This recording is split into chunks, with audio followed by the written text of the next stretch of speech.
তো হ্যালো বন্ধুরা, আমি আজকে পাটিসাপটা করছি। তো তোমাদেরকে দেখানো হয়নি, আমি নারকেল কুড়ি নিয়েছিলাম। এই নারকেলটাকে আমি চিনি দিয়ে নেড়ে নিয়েছিলাম। তো নাড়াটা একটু ঝরঝরা হয়ে গেছিলো তাই। তো আর এই যে দেখতে পাচ্ছ আমি আটা গুলে নিয়েছি। তো আটাটা প্রায় করা শেষ, আমার এখন মনে পড়লো যে করি, তাই দেখাই। তো এই যে দেখতে পাচ্ছ এতগুলো ভাজা হয়ে গেছে।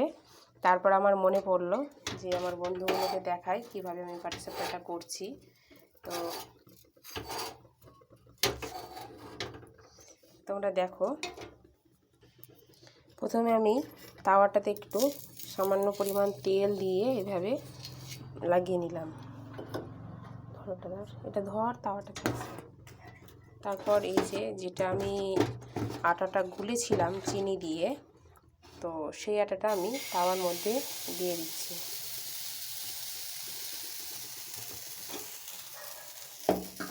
তাওয়ার মধ্যে দিয়ে তারপর এইভাবে হাত দিয়ে এটাকে গোল করে নিচ্ছি।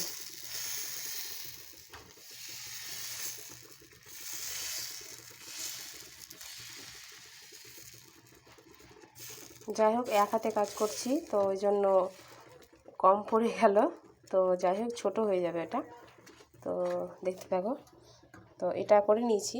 এটা তারপর দেখতে পাচ্ছ এটা যখন শুকিয়ে যাবে, মানে যে আটাটা দেওয়া ছিল শুকিয়ে যাবে, তখন আমি এই যে নারকেলের পুর, যে যার যেটা সামর্থ্য, মানে যে যেটা দিয়ে খাবে, নারকেলের পুর দিয়ে করো কিংবা ক্ষীর দিয়ে করো, সবটা দিয়েই হবে।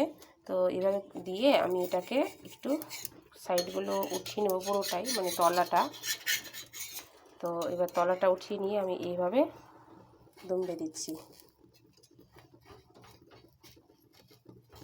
দেখতে পাচ্ছ? তো এইভাবে এক এক করে আমি দুমড়ে নেব। তো যাই হোক, ছুরি দিয়ে হচ্ছিল না, ওই জন্য আমি হাতটা লাগালাম। তো এই যে দেখতে পাচ্ছ, তারপরে এইভাবে পাটিসাপটাটা আমাদের তৈরি হয়ে যায়। তো আমার মিনি ব্লগটা কেমন লাগলো বন্ধুরা, একটু প্লিজ কমেন্ট করে জানাবে। একটু লাল লাল করে নিব, তাহলেই হয়ে যাবে। তো টাটা, বাই।